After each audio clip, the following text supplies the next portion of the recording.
You sit before me, and though I cannot see the shape of your past, I can feel the weight of your ancestors pressing against your shoulders, as if they are whispering through your blood. Each family, whether it appears noble or broken, carries within it a thread of pain, a trauma woven so deep into the fabric of the soul that it becomes a pattern, a fate. Yet what I have discovered, through years of listening to dreams, through wandering into the silent corridors of the unconscious, is that the wound you inherit is not your enemy. It is the seed of your transformation. The trauma you carry in your bones, in your mind, is the very forge where the truest power of your being is born. We are all shaped by forces we cannot see. You think of your childhood as a collection of memories, some bitter, some sweet, but beneath them lies something far more powerful, the collective unconscious that binds you to your lineage. Your family is more than a set of names and faces. It is an archetypal drama playing out through generations, with roles passed down, like invisible scripts, the silent mother, the violent father, the forgotten child. These are not just personal experiences, but ancient figures, masks, worn by the psyche, as it teaches you the mysteries of existence. What you call trauma is often the moment where your individual life collides with the timeless shadow of your family's unresolved pain. Do you understand what it means to have a shadow? It is not simply the dark part of your mind, but all the unacknowledged truths of your life, desires, fears, and wounds that you were taught to hide. Families are the first teachers of shadow. A parent's unspoken shame becomes the child's unexplainable anxiety. A grandfather's unresolved rage manifests as a grandson's restless spirit. These inheritances are not chosen, yet they are given to you as if life itself is saying, this is where your work begins. The wound you received was not meant to destroy you, it was meant to awaken you. I have seen how people try to run from their past. They bury their childhood memories under layers of achievement, addiction, or denial. But the psyche is not fooled. The unconscious will bring back what is ignored, often in the form of dreams or patterns you repeat again and again. Have you noticed how you keep attracting the same kind of relationships, the same wounds, the same betrayals? This is not an accident. It is the psyche's way of saying, look here, do not look away until you face the trauma that was handed down to you. You will remain enslaved by it. But once you turn to face it, it transforms from a chain into a key. Imagine a dream. In it, you are a child standing in a dark forest, and from behind the trees, shadows emerge, figures with the faces of your family, but distorted, almost archetypal. You feel fear because you recognize something true in them, something that feels eternal. This dream is not just fantasy. It is the symbolic language of the psyche. Each figure represents a part of you that was formed by your family's history. Some of these parts are wounded children, crying out for love. Others are fierce protectors, forged by survival. When you enter the dream consciously, when you stop running from these figures, you begin to integrate them. You see that the forest is not an enemy, but the entrance to your inner kingdom, This is why I say your trauma holds your power. Power is not the absence of suffering, but the ability to transform suffering into meaning. Think of the myth of the wounded healer. It is only by descending into the wound, by feeling its depth, that the healer discovers the medicine hidden within. In the same way, your family spine, if confronted, can become the source of your greatest strength. What was once chaos becomes insight. What was once shame becomes compassion. What was once fear becomes courage. But I must warn you, this path is not easy. To face your trauma is to step into the unknown, to leave behind the safety of the masks you have worn all your life. Many people fear this process because it feels like death. In a sense, it is the death of the old self, the persona that was built to protect you from pain. This persona is like armor, heavy, rigid, and unable to grow. You have carried it for so long that you may have forgotten what lies beneath. But there comes a moment when the armor becomes too heavy, when the soul itself begins to cry out for freedom.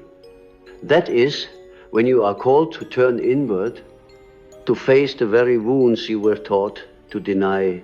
Consider this: every family carries secrets. Perhaps it was a war, a betrayal, a loss that was never spoken of. These secrets do not vanish.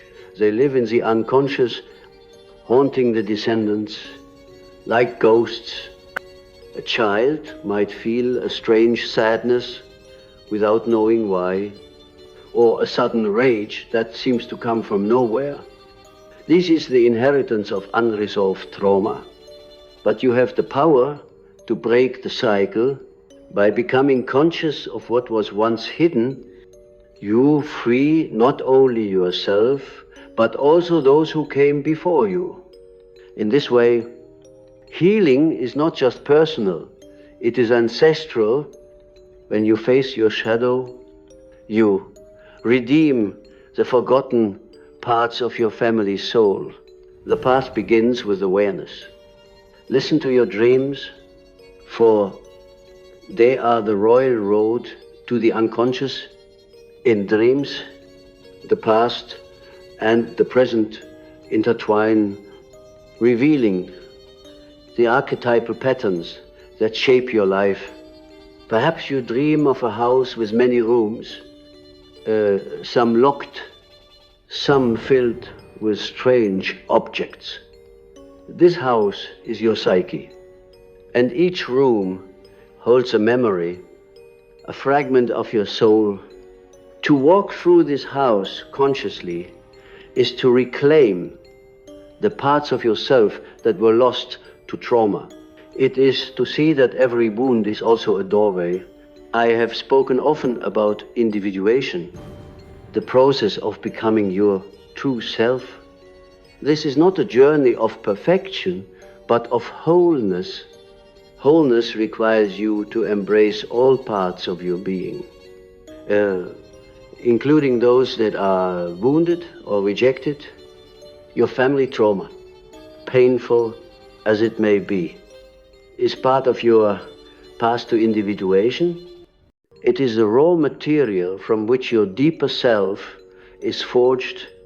Without it, you would remain shallow, untested, disconnected from the depths of your own soul.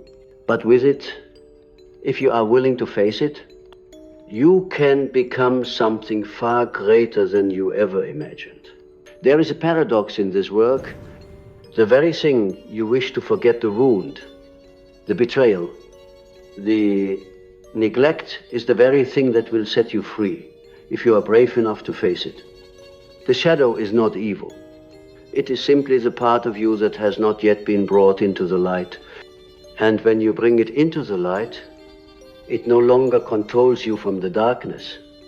It becomes your ally, your guide. As I speak these words, I want you to feel the presence of your own soul stirring.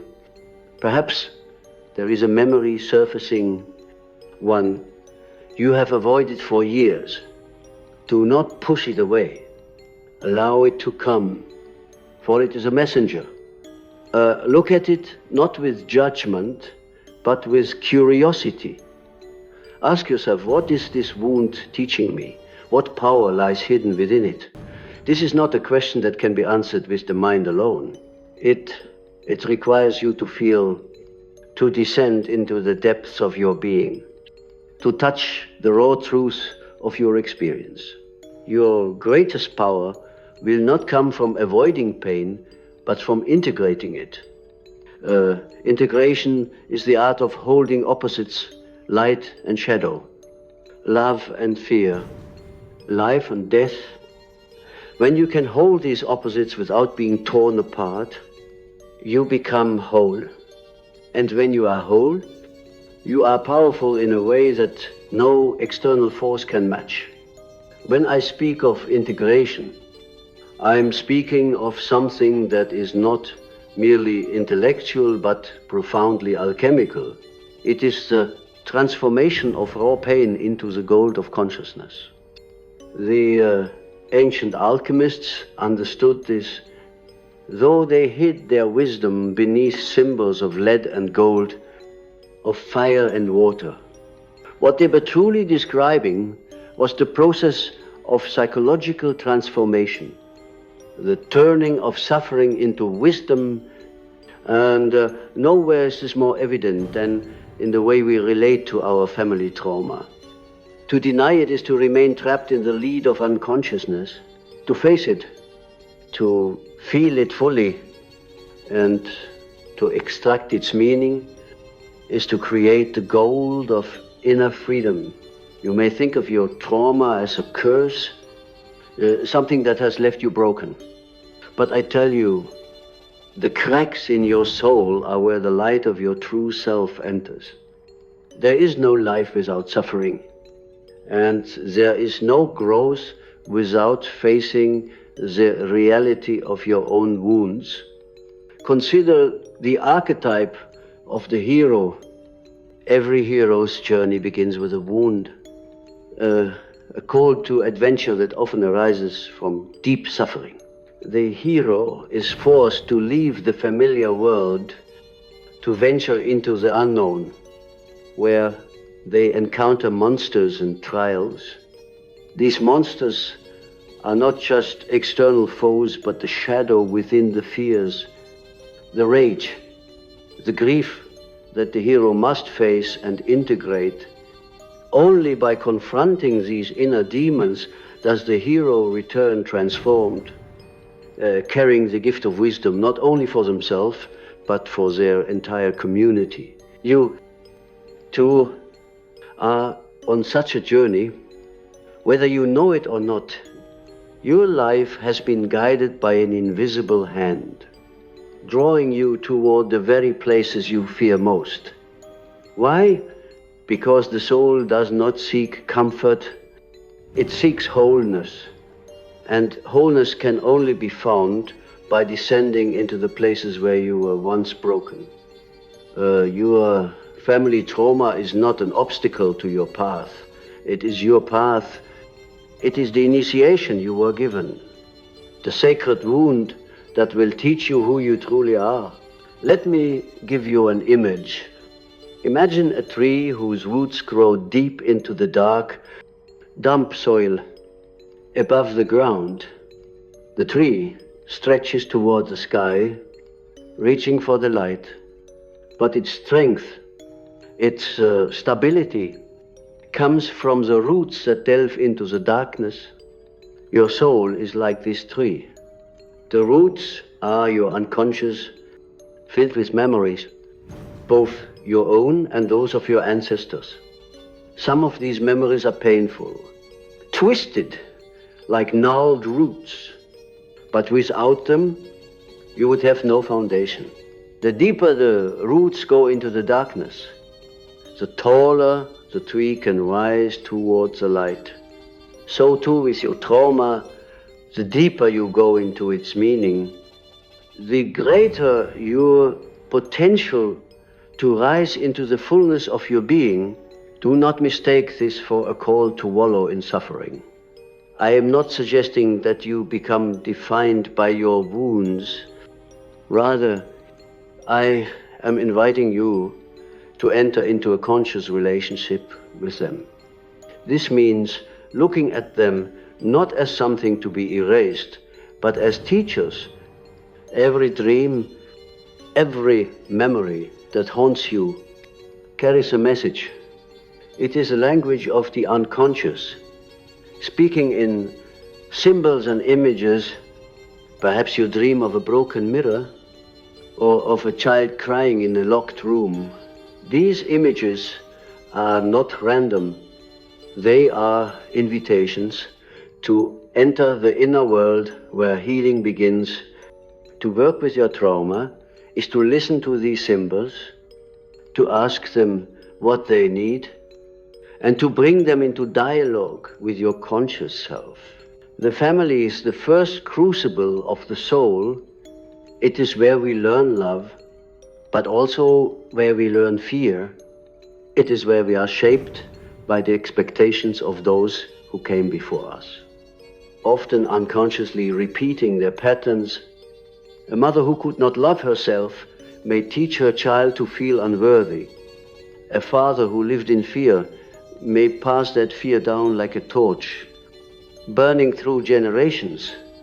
These patterns are archetypal, meaning they are both deeply personal and universally human. They are part of the great tapestry of collective experience. To break free from them, you must first see them. You must dare to say, "This is not my fate. I can choose differently." Choice is the first act of power, but you cannot truly choose until you are aware of what is guiding you. If you have never explored the unconscious forces within you, you are not free. You are simply acting out the roles written for you by others. This is why I say that self-knowledge is the foundation of all true power. And self-knowledge is born in the fire of confronting your shadow. It is born when you look at the pain of your family and say, "I will no longer run. I will face this." There is an image from myth that captures this truth perfectly, the descent into the underworld. In many traditions, the hero must journey into the realm of the dead, confront the darkness, and retrieve some treasure or wisdom. This is not just a myth. It is a psychological reality. To face your family trauma is to enter your own underworld. It is to descend into the memories you have avoided, the emotions you have buried, the truths you have feared. And yet, if you are willing to make this descent, you will find that the underworld is not empty. It is filled with the parts of yourself you left behind, waiting to be reclaimed. When I worked with patients, I often asked them to tell me their dreams. Dreams are the purest voice of the unconscious, the bridge between your waking self and the depths of your soul. Often a dream will reveal the very trauma you are trying to avoid, but it will do so in a symbolic form. A patient once told me of a recurring dream in which they were walking through a house filled with broken furniture and shattered windows. This house, I explained, was a representation of their inner world, damaged by the chaos of their family life. But the dream was not simply showing them pain. It was also showing them where to begin their work. By entering the dream consciously, by imagining themselves repairing the house, they began to heal the wounded parts of their psyche. This is the power of symbolic work.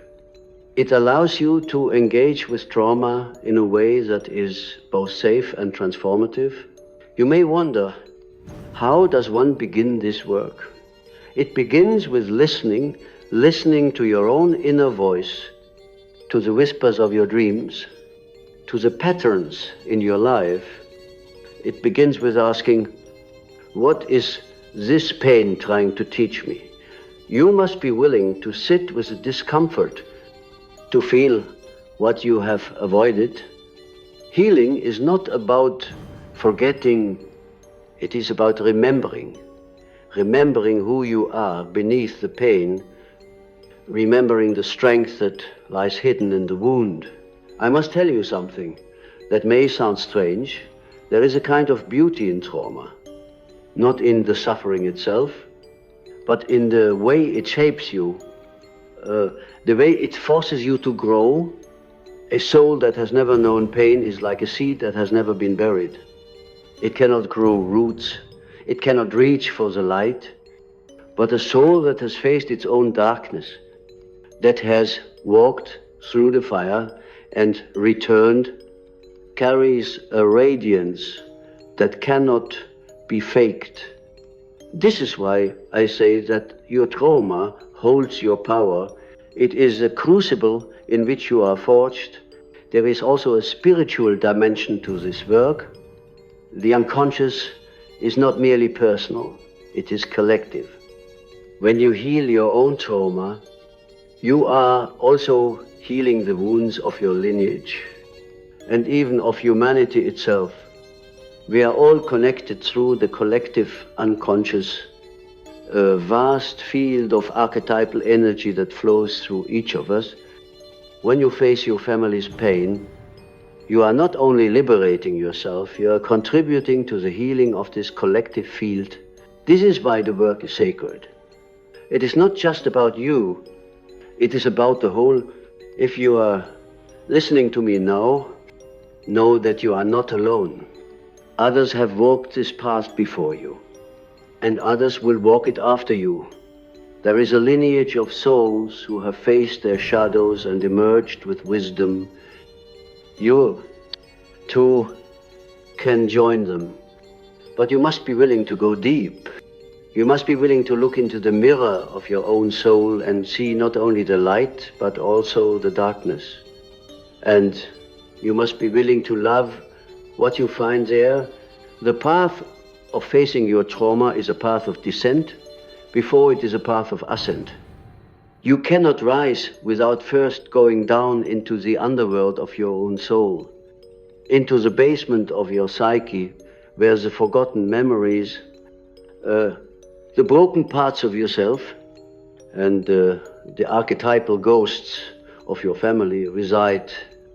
This descent is frightening because it feels like chaos, as though you are losing all control. But what you are truly losing is the illusion of control.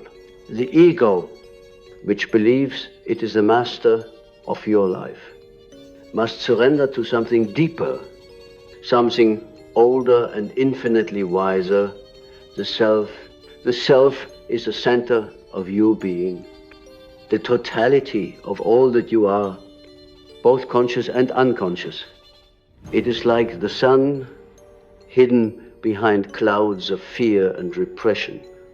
When you begin the work of healing family trauma, you are not simply fixing the wounds of the past, you are awakening to the self, to the wholeness that has always been waiting for you. And the paradox is this: the key to awakening is often hidden in the very wound you want to avoid. Your pain is the doorway to your power because it forces you to go inward, to discover who you truly are beyond the masks of family expectations and societal roles. Think about the roles you have played all your life. Perhaps you were the good child, the one who tried to make everyone happy, even at the cost of your own soul. Or perhaps you were the black sheep, carrying the shadow of the family, blamed for what others would not face. These roles are not your true self. They are constructs, masks, designed to help you survive in an environment that was often hostile or demanding. But survival is not the same as living. To truly live, you must strip away these masks and allow your authentic being to emerge. This process of stripping away is painful because it feels like you are losing everything you thought you were. And in a way, you are. The ego does not like to give up control. It clings to old identities even when they are suffocating. But when the old self dies, something new is born, a self that is not defined by trauma, but rather forged by it. This new self is not naive. It does not pretend that the past did not happen. Instead, it holds the past like a sacred relic, honoring it, learning from it, and transforming it into a source of strength. Consider the image of the phoenix, the mythical bird that burns in its own fire and rises from the ashes. This is the archetype of transformation, of death and rebirth. Your family trauma is the fire. It feels like it will consume you. But if you allow yourself to go through it, to feel the flames of grief, anger, and fear, you will rise from the ashes more powerful, more alive than before. You will no longer be defined by what was done to you. You will be defined by the strength you discovered within yourself. I have seen this transformation in many people.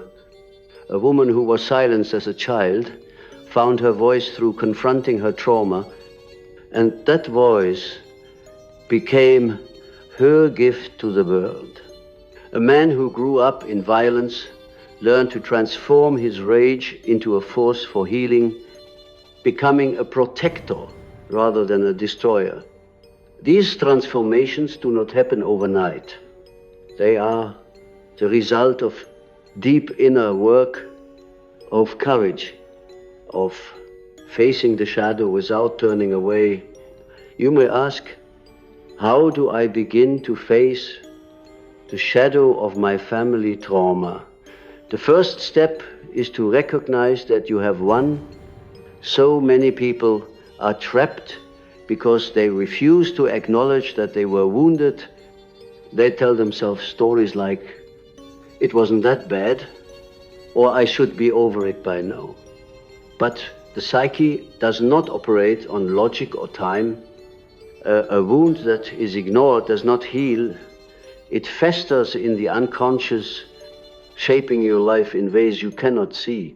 To begin, you must simply say, yes, I was wounded. Yes, I carry pain. This acknowledgement alone can open the door to healing. The second step is to feel. This is often the hardest part because it requires you to revisit emotions you have spent your whole life avoiding, but feelings are not your enemy. They are messengers. Anger tells you where your boundaries were violated. Grief tells you what you lost. Fear tells you where you are still holding back. When you allow yourself to feel these emotions fully, without judgment, they begin to transform. They move through you like waves, cleansing you, freeing you from the chains of repression. Another powerful tool for healing is the exploration of your inner images, dreams, fantasies, and symbols that arise from the unconscious. These images are not random. They are the language of your soul, speaking to you in ways that the rational mind cannot. For example, you might dream of being chased by a dark figure. This figure could represent the shadow of your father or the unresolved anger of your mother, or even a part of yourself you have rejected. By working with this image, drawing it, writing about it, dialoguing with it, you begin to bring it into consciousness. And once something is conscious, it can no longer control you from the shadows. I remember once telling a patient that the task of life is not to escape the darkness, but to bring light into it. They looked at me with confusion, thinking that healing meant banishing the past, erasing it, pretending it never happened. But this is not true healing. True healing is the integration of all that you are, the light and the dark, the joy and the pain. Only when you embrace both can you stand whole, rooted in your own power. There is a sacredness to this work, because it is not just personal, it is universal. The pain you feel is not yours alone. It is connected to the pain of your ancestors, to the collective wounds of humanity.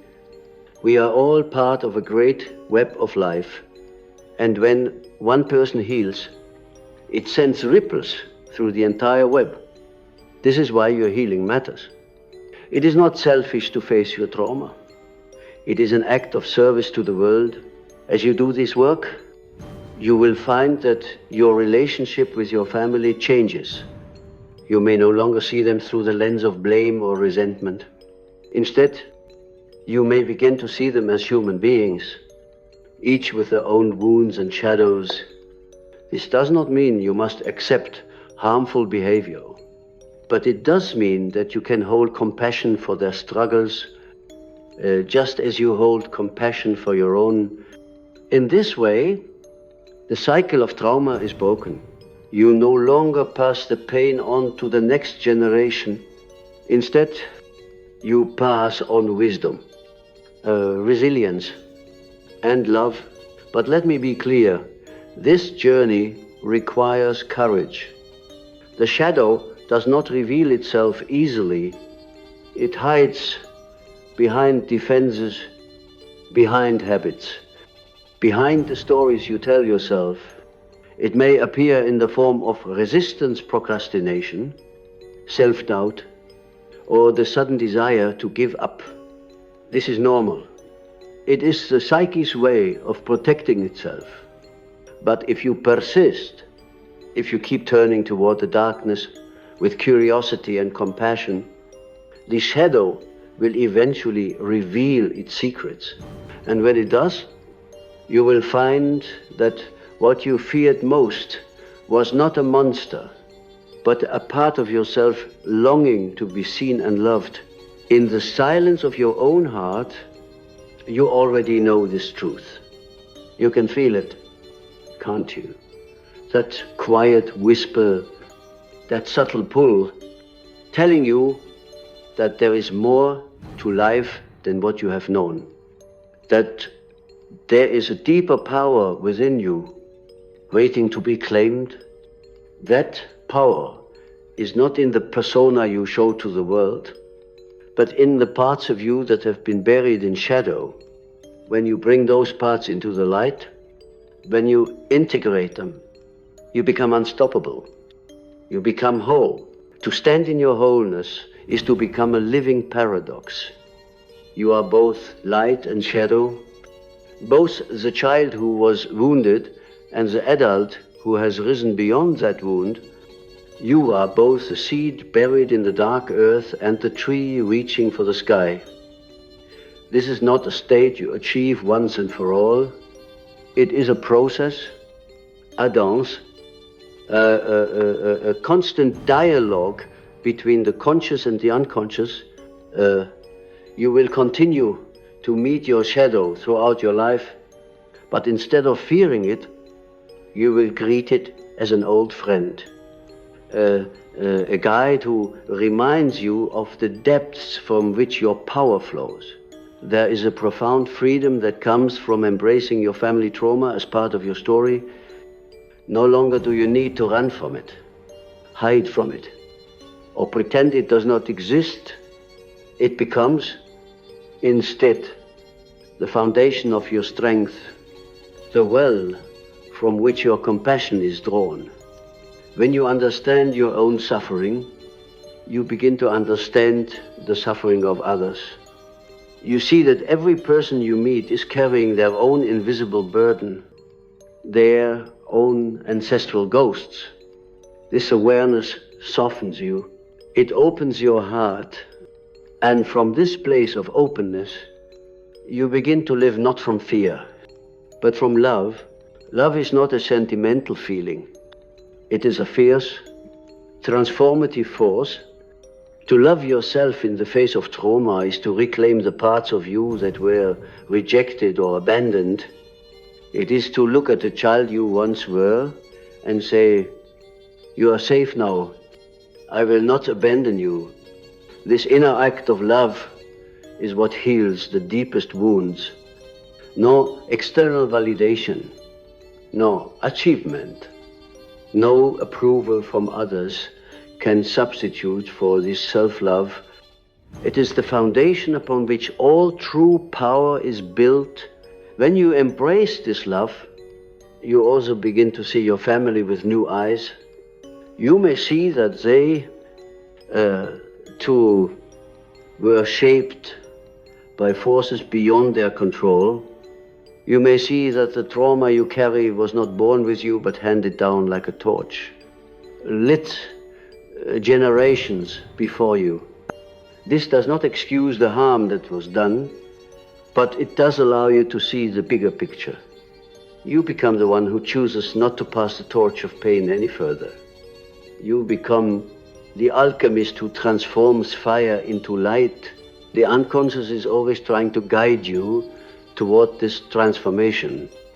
It speaks in dreams, in synchronicities, in a subtle pattern. Have you ever noticed how life seems to repeat itself until you learn a particular lesson? Perhaps you find yourself in the same kind of relationship again and again, or the same conflicts arise. No matter where you go, this is not mere chance. It is the psyche's way of calling you to awareness. Until you face the wound at the root of these patterns, you will be compelled to repeat them. But once you see the pattern, once you bring it into consciousness, you are free to choose differently.